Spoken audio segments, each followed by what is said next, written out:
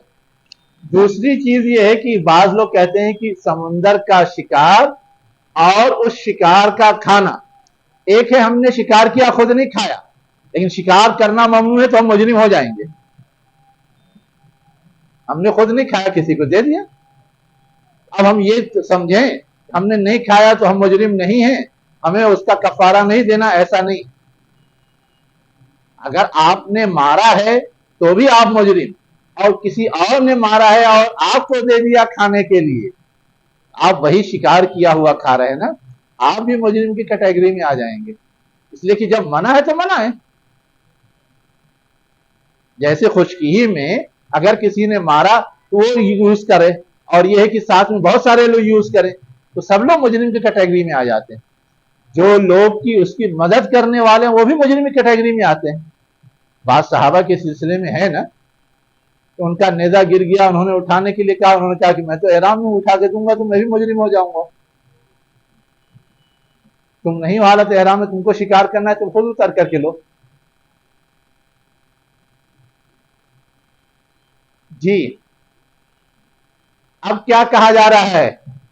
متاعًا لکم وللسیارۃ۔ متاعًا لکم کا مطلب تمہارے لیے فائدہ پہنچانے والی چیز کی شکل میں۔ سمندر کے شکار کو کیا کیا گیا ہے؟ حلال کیا گیا ہے۔ وللسیارۃ، اور کس کے لیے؟ سیارہ کے لیے۔ اب سیر مانے تو ہوتا ہے چلنا، سیارہ مانے ہوتا ہے بہت زیادہ چلنے والا۔ اب سیارہ تو آج کی زبان میں اگر عربی میں دیکھیں گے تو گاڑی کو بولتے، موٹر کار کو سیارہ۔ لیکن پہلے زمانے میں جب موٹر کار نہیں تھی تو سیارہ بولتے تھے سفر کا جو قافلہ ہوتا تھا اس کو۔ یوسف علیہ السلام کا قصہ بیان ہوا ہے نا سورہ یوسف میں، ان کو کنویں میں ڈال دیا گیا تو وہاں پر ایک قافلہ ہی آ کر کے رکا تھا نا، اور اس نے پانی نکالنے کی کوشش کی تھی، تو وہاں پہ بھی یہی سیارہ لفظ آیا ہے۔ وہاں پر بھی کیا آیا ہے؟ یہی سیارہ لفظ آیا ہے۔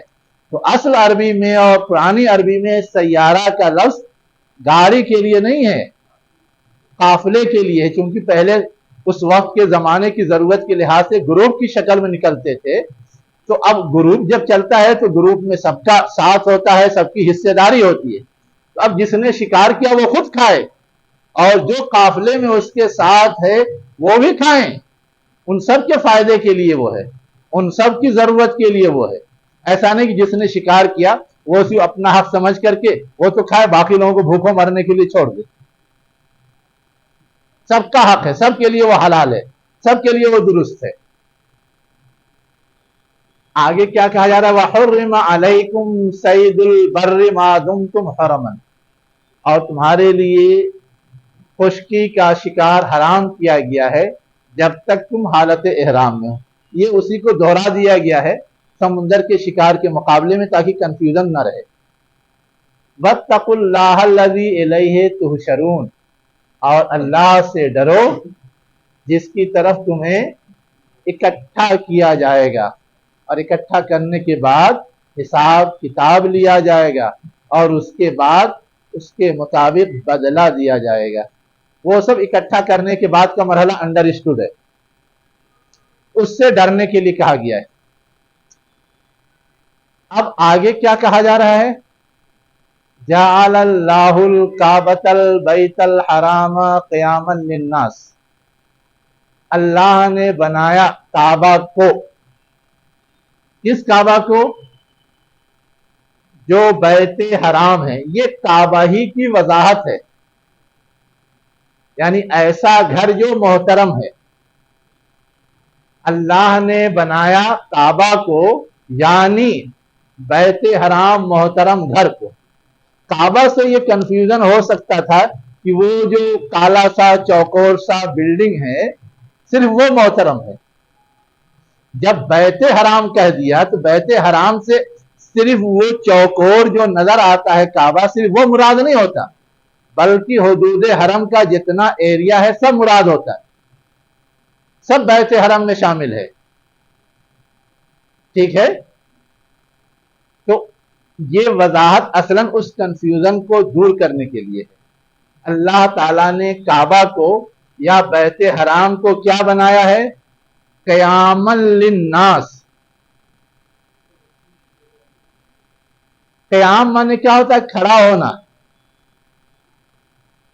تو خانہ کعبہ کو کھڑا ہونے کا ذریعہ بنایا ہے. للناس، لوگوں کے لیے. کھڑے ہونے کا ذریعہ کا مطلب کیا ہے؟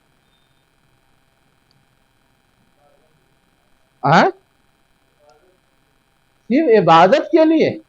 آپ صرف عبادت سے کھڑے رہتے ہیں، آپ سجدہ کرتے رہیے مستقل، کھانا پانی مت لیجئے، زندہ رہیں گے. کیوں؟ اگر سجدے ہی سے زندہ رہ لیتے ہیں تو ہو جانا چاہیے نا.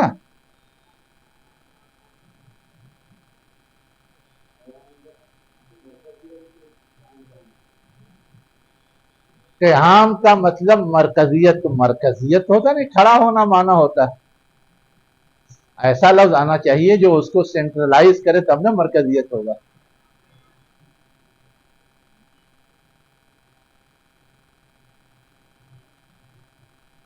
قیام کا مطلب آپ کا وجود باقی رہے، آپ کھڑے رہیں، زندہ رہیں. اللہ تعالیٰ نے کعبہ کو کیا بنایا ہے؟ بیت حرام کو ہمارے لیے ایسی چیز بنایا ہے جس کے ذریعے ہم کھڑے رہیں، زندہ رہیں. اب کھڑے رہیں زندہ رہیں کا ایک مطلب تو یہ ہے کہ روحانی طور پہ زندہ رہیں، کھڑے رہیں، روحانی پاکیزگی اس سے حاصل ہوتی ہے.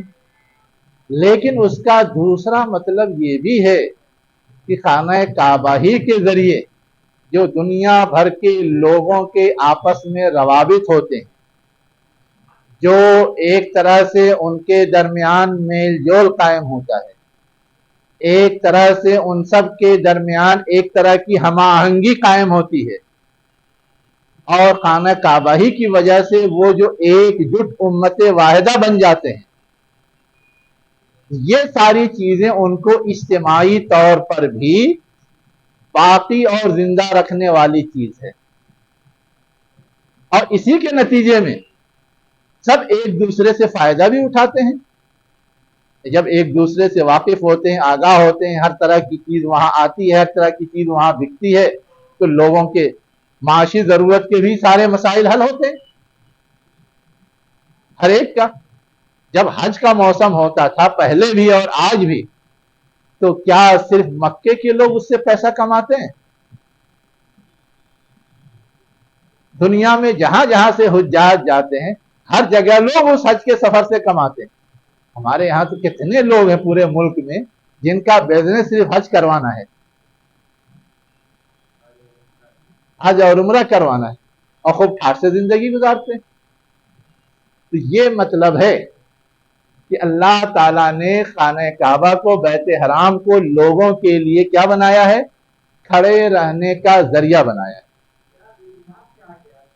ہاں, سارے لوگ, تمام انسانوں کے لیے. اچھا, آپ جتنی گاڑی سے سفر کرتے ہیں صرف مسلمان چلاتے ہیں؟ بولیے نا. اب اس گاڑی سے وہ کما رہے ہیں, ان کو نہیں فائدہ پہنچ رہا ہے. آپ جتنی قربانی دیتے ہیں صرف مسلمان کھاتے ہیں, غیر مسلموں کو نہیں دیا جا سکتا. جتنے جانور کی قربانی کرتے ہیں صرف مسلمان پالتے ہیں, غیر مسلم پال کر کے آپ کے ہاتھ نہیں بیچتے. تو تھوڑا سا ذہن پھیلائیے, ذہن دوڑائیے, تو سب سمجھ میں آئے گا. دیکھیے اب سمجھ میں آیا. ہوائی جہاز تک پہنچ گیا, 1 منٹ ابھی رکو, یہ سمجھ میں آ گیا نا. ہاں, اب ایک چیز اور ہے جو اس میں سمجھنے کی ہے. کیا ہے سمجھنے کی؟ کہ یہ جو کعبۃ اللہ ہے, اس کعبۃ اللہ کے حوالے سے ایک خاص بات اور ہے جو کہی گئی ہے. کیا کہی گئی ہے؟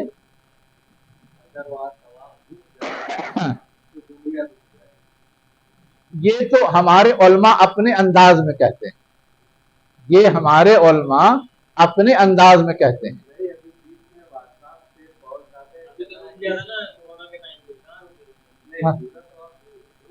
ہاں ہاں, رک جاتا, ایک آدمی بھی نہیں کرتا, اور اس سے پہلے بھی رکا ہے تاریخ میں, وہ مسئلہ نہیں.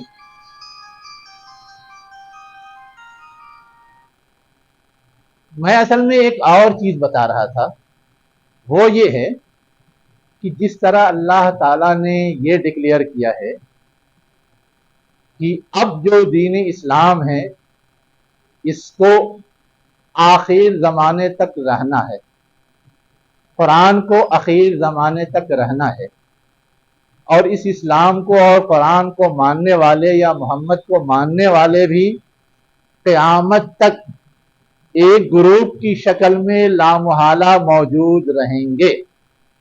ویسے ہی یہ بھی ہے حدیث کے اندر کہ یہ خانہ کعبہ بھی اپنی موجودہ شکل میں قیامت تک موجود رہے گا, ہے نا. البتہ قیامت کے قریب دشمنان اسلام اس کو مٹانے کی کوشش کریں گے. ٹھیک ہے, اگر انہوں نے مٹا دیا تو گویا اب وہی آخری پہچان اور شناخت ہوگی کہ اب قیامت بس آ گئی. اور جب تک یہ نوبت نہیں آتی اس وقت تک قیامت آنے والی نہیں ہے. بہت جو لوگ کہتے ہیں یہ علامت ظاہر ہو گئی, وہ علامت ظاہر ہو گئی, وہ علامت ظاہر ہو گئی, یقیناً وہ علامتیں کچھ نہ کچھ محسوس ہوتی ہیں, لیکن اس کا یہ مطلب نہیں کہ کل ہی قیامت آ جائے گی ان علامت کے ظاہر ہونے کی وجہ سے. لمبا پیریڈ ہو سکتا ہے, لیکن خانہ کعبہ اگر ڈھا دیا گیا کبھی نعوذ باللہ تو اس کے بعد لمبا پیریڈ نہیں ہوگا. تو یہ احادیث کے اندر ہے. گویا یہ بتایا گیا کہ اس دنیا کے باقی رہنے, اس دنیا پہ لوگوں کے سلامت رہنے کے لیے بھی یہ خانہ کعبہ سمبولک چیز ہے. جب تک یہ خانہ کعبہ ہے گویا انسان اس دنیا میں باقی رہے گا, اور جس دن وہ ختم کر دیا گیا قیامت آئے گی اور انسان بھی باقی نہیں رہے گا. تو قیامت للناس کا یہ مطلب بھی ہے. ہاں ہاں ہے, ہاں ہاں وہ ہے, روایات کے اندر ہے, وہ ابھی آپ سرچ کیجئے مل جائے گا. اب یہی سوال ڈالیے, خانہ کعبہ کو قیامت کے قریب کون ڈھائے گا, ابھی جواب آئے گا آپ کے پاس. ٹھیک ہے, تو قیامت للناس کے مفہوم میں یہ بات بھی شامل ہے. وہ بات تو آسانی سے سب کو سمجھ میں آ جاتی ہے, یہ بات تھوڑا مشکل سے سمجھ میں آتی ہے. اسی لیے میں نے وہاں سے ایک ترتیب وار سب کی سمجھایا ہے، پھر اخیر میں یہ۔ اب آگے کیا کہا جا رہا ہے کہ اللہ نے کعبہ یعنی بیت حرام کو لوگوں کی بقا کا ذریعہ بنایا ہے، ویسے ہی اللہ تعالیٰ نے حرام مہینوں کو بھی لوگوں کی بقا کا یا قیام کا ذریعہ بنایا ہے۔ کم سے کم ان حرام مہینوں میں جو 4 اشہر حرم ہے، جنگ بندی ہوتی ہے، لوگ امن اور عافیت کی زندگی گزارتے ہیں۔ اگر ہمیشہ یہ سلسلہ 4 مہینے کا اسی طرح قابل احترام رہا تو کم سے کم انسانیت اتنے زیادہ نقصان یا خطرے میں نہیں جائے گی کہ اس کا وجود مٹ جائے۔ تو گویا یہ شہر حرام بھی اپنے مقصد کے اعتبار سے قیام للناس کا ذریعہ ہے۔ ویسے ہی اللہ تعالیٰ نے جو قربانی لازم کی ہے والہدیہ، وہ بھی غربا اور فقراء کے سلامتی کا اور ان کے بقا کا ذریعہ ہے۔ ویسے ہی قلائد، قلائد کا لفظی معنی تو ہوتا ہے، قلادہ کی جمع ہے قلائد، جس کا معنی ہوتا ہے گردن میں پٹا ڈالنا، ہے نا؟ ہاں، تقلید بھی وہیں سے آیا ہے، گردن میں پٹا ڈالنا۔ تو لیکن اصلاً قلائد کہتے کس کو ہیں؟ پرانے زمانے میں تو غلاموں کے گردن میں ڈالا جاتا تھا پٹا، تاکہ پہچانا جائے کہ یہ عام آزاد انسان نہیں ہے، غلام، ٹھیک ہے؟ لیکن جانوروں کے گردن میں بھی پٹا ڈالا جاتا تھا، اور وہ پٹا ڈالنے کا مطلب یہ ہوتا تھا یہ جانور اب کسی اور کی ملکیت نہیں ہے، یہ للہ فی اللہ وقف ہے، اس کو کوئی بھی نقصان نہ پہنچائے، اس سے کسی فرد واحد کو فائدہ اٹھانے کی اجازت نہیں ہے، یہ گویا ایک عوامی یا سماجی ملکیت ہے، اس کے لحاظ سے اس کا جو استعمال ہوگا ہوگا۔ یہ ہے قلائد کا مطلب۔ اور خاص طور سے وہ خانہ کعبہ کے نام پہ نظر کرتے تھے اور وہ چیز وہاں پہنچائی جاتی تھی، اور حسب ضرورت وہ ذبح کر کے فقراء اور غربا میں تقسیم ہوتی تھی۔ قربانی تو ایک مخصوص موسم میں ہے، مخصوص جذبے کے تحت ہے، لازمی ہے، اور یہ قلائد اختیاری ہے، نظر و نیاز کی شکل میں ہے، اس لیے دونوں کو الگ الگ بیان کیا گیا ہے۔ اور یہ دونوں چیزیں گویا ان کے بقا کے ذرائع میں شامل، تو یہ چاروں چیزیں گویا اس حیثیت سے گنائی گئی، سب قیام للناس ہے، لیکن اس میں سب سے اہم چیز یہ ہے، اس لیے اس کے ساتھ یہ جڑا ہوا ہے، باقی چیزوں کو بھی ضمناً بیان کر دیا گیا ہے۔ اب یہ اللہ تعالیٰ نے جو ایسا کیا ہے، کیوں کیا ہے؟ لِتَعْلَمُوا، تاکہ تم جان جاؤ، ان اللہ یعلم ما فی السماوات و ما فی الارض، کہ اللہ تعالیٰ جو کچھ آسمانوں میں ہے اور زمین میں ہے اسے جانتا ہے، وَأَنَّ اللَّهَ بِكُلِّ شَيْءٍ عَلِيمٌ، اور اللہ تعالیٰ ہر چیز کا علم رکھتا ہے۔ جاننے کا مطلب یہ ہے کہ کب کیا احوال پیش آئیں گے، کن مسائل کا سامنا کرنا پڑے گا، ان مسائل کو حل کرنے کی تدبیر کیا ہو سکتی ہے، یہ سب اللہ کے علم میں ہے۔ انسان تو تجربہ کرتے کرتے سیکھتا ہے، اللہ کو پہلے ہی سے معلوم ہے، اس لیے اللہ تعالیٰ نے پہلے ہی یہ سارے انتظامات ڈکلیئر کر دیے۔ اگر اس کو فالو کرے تو تجربہ کرنے کی ضرورت نہیں، آرام سے عافیت کی زندگی گزرے گی، انسانیت بھوکوں نہیں مرے گی، انسانیت اور کیا کہتے ہیں آپس کے جھگڑے اور نفرت کے ماحول میں نہیں جیے گی۔ اس لیے کہ خانہ کعبہ کا یہ بھی تو فائدہ ہے کہ چاہے کتنا ہی بڑا مجرم ہو، وہ پناہ لینا چاہے تو اس کے لیے ایک پناہ گاہ موجود ہے جہاں کوئی بھی کسی کو ٹچ نہیں کر سکتا، کوئی بھی نہیں ٹچ کر سکتا۔ دنیا میں کوئی ایسی جگہ نہیں ہے جہاں کوئی اگر پناہ لینا چاہے تو وہ پناہ لے لے اور کوئی اس کو ٹچ نہیں کرے گا، ہے نا؟ ہم اور آپ یہ سمجھتے ہیں کہ یہ صرف مسلمانوں کے لیے، ہم اور آپ یہ سمجھتے ہیں، لیکن جس وقت یہ آیات نازل ہو رہی تھی اس وقت تو عرب جاہل بھی اس چیز کو فالو کرتے تھے، ادھر ادھر کوئی کچھ بھی کرے، لیکن اگر وہ خانہ کعبہ میں آ کے پناہ لے لیتا تھا تو کوئی اس پہ ہاتھ نہیں اٹھاتا تھا، چاہے کتنا ہی بڑا دشمن ہو، کتنی ہی اس سے یا اس کے قبیلے سے لڑائی ہو۔ اور آج بھی یہ ہے کہ غیر چونکہ نقصان پہنچا سکتے ہیں، اس لیے ان کے وہاں آنے پر پابندی ہے۔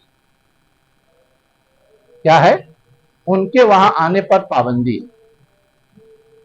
لیکن ساتھ ہی ساتھ ہمیں اور آپ کو یہ بھی معلوم ہونا چاہیے کہ یہ پابندی ہونے کا مطلب یہ ہے کہ اب وہاں کا انتظام انصرام یا متولی کی حیثیت سے صرف مسلمانوں کو حق ہے، اور مسلمان جو وہاں یہ حق رکھتے ہیں انہیں یہ حق ہے کہ وہ کسی کو بھی پناہ دے دیں۔ فتح مکہ کے حوالے سے آپ نے پڑھا ہوگا کہ فتح مکہ کے موقع سے بہت سارے لوگوں نے اپنے بہت سارے قریبی رشتہ داروں اور تعلق دار ان لوگوں سے پناہ طلب کی اور انہوں نے پناہ دی، حتیٰ کہ یہاں تک آتا ہے کہ بعض خاتون نے پناہ دی تو حضرت علی رضی اللہ عنہ کہہ رہے تھے کہ خاتون کی پناہ نہیں مانی جائے گی۔ اب اس خاتون نے اللہ کے رسول کے سامنے مسئلہ رکھ دیا کہ حضرت علی میں نے فلاں کو پناہ دی ہے اور یہ کیا کہتے ہیں مارنا چاہتے ہیں، کہہ رہے ہیں نہیں اس کو پناہ نہیں ملے گی، تم پناہ دینے کی مجاز نہیں ہو۔ اللہ تعالیٰ کے رسول نے کہا نہیں، تم نے پناہ دی وہ ہماری طرف سے ہی پناہ ہو گئی اور کوئی بھی مومن عورت پناہ دے سکتی۔ تو یہ امن کا ایک دروازہ یوں کھلا ہوا ہے، دشمن کے لیے بھی غیر کے لیے بھی۔ ہم پناہ دیں نہ دیں اس کی کوئی حکمت مصلحت تو ایک الگ ایشو ہے، لیکن اس کے باوجود یہ چیز موجود ہے آج تک۔ اس پناہ دینے کو کسی نے غلط نہیں کہا ہے اور کسی نے منع نہیں کیا ہے کہ نہیں دی جا سکتی۔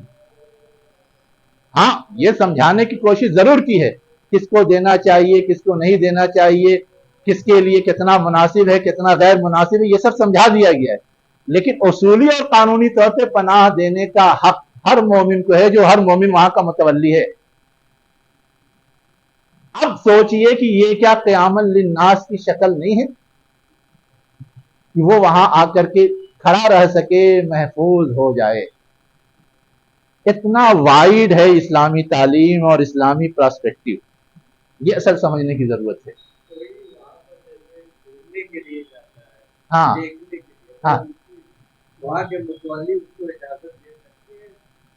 ہاں دیکھیے، ایک ہے گھومنے کے لیے جانا، ٹھیک ہے، وہ گھومنے کی جگہ نہیں ہے، ٹھیک ہے، لیکن اس کے باوجود اختیار اس کے پاس ہے کہ وہ اگر کسی کو دینا چاہے تو دے سکتا ہے کسی حکمت کے تحت۔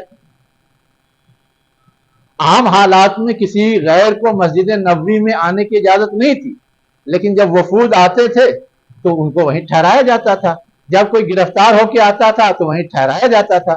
حرم تو وہ بھی ہے نا، حرمین ہم کہتے ہیں۔ تو یہ ہے، اب اللہ کے رسول نے اجازت دے دی، اللہ کے رسول نے وہیں ملنا پسند کیا، ہو گیا، ورنہ یہ ہو سکتا تھا کہ ان کے لیے الگ کہیں ٹھکانہ قائم کیا جاتا اور وہاں وہ ساری چیز کی جاتی، لیکن نہیں۔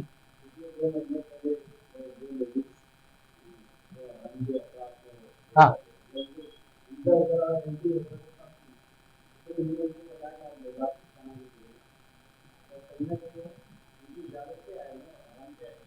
ہاں اصل میں وہی کہہ رہا ہوں کہ جو ذمہ دار ہے اس کو اتنا قانونی اختیار ہے، لیکن اب اس میں یہ ہے کہ وہ آ کر کے وہاں بگاڑا کریں، تو ہم نے تو اصولی طور پہ پابندی اسی لیے لگائی ہے، اس بگاڑے کی اجازت نہیں دی جا سکتی۔ اب وہ آ کر کے وہاں فحاشی پھیلائیں گے، ننگے پن کے لباس پہن کے آئیں گے تو ظاہر روکا جائے گا، تو وہ روکا گیا ہوگا۔ اب اجازت کس وجہ سے دی؟ کیونکہ ابھی ہمارے متولیان ہی بگڑے ہوئے ہیں، اس لیے بہت ساری بگڑی اجازت مل جاتی ہے، ورنہ ہمارے متولیان اگر سدھرے رہیں تو وہ معقول ضرورت ہوگی تو اجازت دیں گے، نہیں ضرورت ہوگی نہیں دیں گے۔ ہمارے معقول یا سدھرے ہوئے حکمرانوں میں، حالانکہ بادشاہت بہت پسندیدہ چیز نہیں ہے، لیکن ہم کہتے ہیں کہ فیصل اچھا بادشاہ تھا۔ فیصل نے اپنے زمانے میں بعض حکومتی ضرورت کے تحت بعض لوگوں کو وہاں آنے کی اجازت دی تھی، یہ ہے۔ چلیے بہرحال تو یہ سمجھ میں آیا، لِتَعْلَمُوا أَنَّ اللَّهَ يَعْلَمُ مَا فِي السَّمَاوَاتِ وَمَا فِي الْأَرْضِ وَأَنَّ اللَّهَ بِكُلِّ شَيْءٍ عَلِيمٌ۔ اب کیا کہا جا رہا ہے؟ اعلموا ان اللہ شدید العقاب وان اللہ غفور الرحیم، جان لو کہ اللہ سخت سزا دینے والا ہے اور بخشنے والا رحم فرمانے والا ہے۔ یعنی جو بے اعتدالی کرے گا اسے سخت سزا، اور انجانے میں کوئی غلطی ہو جائے گی تو معاف کر دے گا.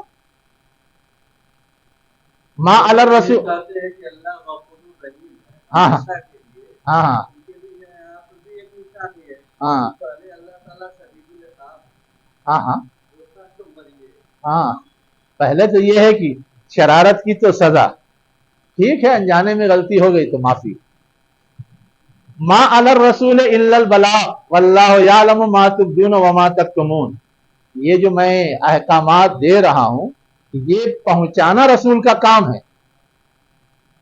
رسول دلوں کو چیر کے نہیں دیکھتا کہ تم کتنا اس کو مان رہے ہو اور کتنا آمادگی کے ساتھ اسے اپنا رہے ہو، وہ سب اللہ تعالیٰ دیکھ رہا ہے.